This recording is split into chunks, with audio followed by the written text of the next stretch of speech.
નમસ્કાર મિત્રો, વિડીયોમાં તમારું સ્વાગત છે। મિત્રો, ગ્લોબલ યુદ્ધની અસર ભારત પર મોંઘવારી અને ઈંધણ સંકટનો મોટો ખતરો મંડરાઈ રહ્યો છે। દુનિયામાં વધી રહેલા યુદ્ધના માહોલની અસર હવે ભારત સુધી પહોંચી શકે છે। ઓઇલના ભાવ ઝડપથી વધી રહ્યા છે અને તેના કારણે પેટ્રોલ, ડીઝલ અને એલપીજીના ભાવમાં વધારો થવાની આશંકા વધી રહી છે।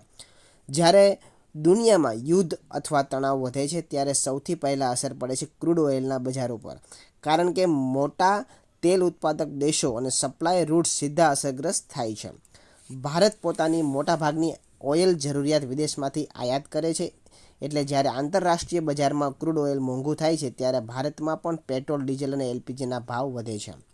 ઈંધણના ભાવ વધે એટલે માત્ર વાહન ચલાવવાનો ખર્ચ જ નહીં, પરંતુ પરિવહન ખર્ચ વધે છે, જેને કારણે ખાદ્ય પદાર્થો, શાકભાજી અને રોજિંદા વસ્તુઓ પણ મોંઘા થઈ શકે છે। આવી પરિસ્થિતિમાં ઘણી વખત કાળા બજાર પણ શરૂ થવાની ભીતિ રહે છે અને કેટલાક લોકો ઈંધણ અથવા જરૂરી વસ્તુઓનો જથ્થો ભેગો કરીને વધુ ભાવ પર વેચવાનો પ્રયાસ કરે છે, જેને કારણે સામાન્ય લોકો વધુ પરેશાન થાય છે। યુદ્ધના સમાચાર અને વધતી મોંઘવારી લોકોમાં ડર અને અનિશ્ચિતતા પેદા કરે છે। ઘણા લોકો પોતાના ખર્ચ અથવા ભવિષ્યને લઈને પણ ચિંતિત થઈ જાય છે।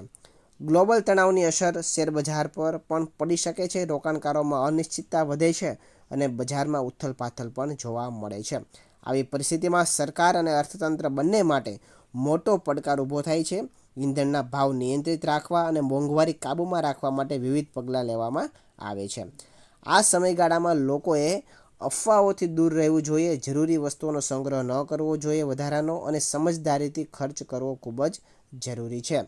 તો મિત્રો, દુનિયાની રાજકીય પરિસ્થિતિ બદલાતી રહે છે, પરંતુ સાવચેતી અને યોગ્ય માહિતી જ આપણું સૌથી મોટું સુરક્ષા કવચ બની શકે છે।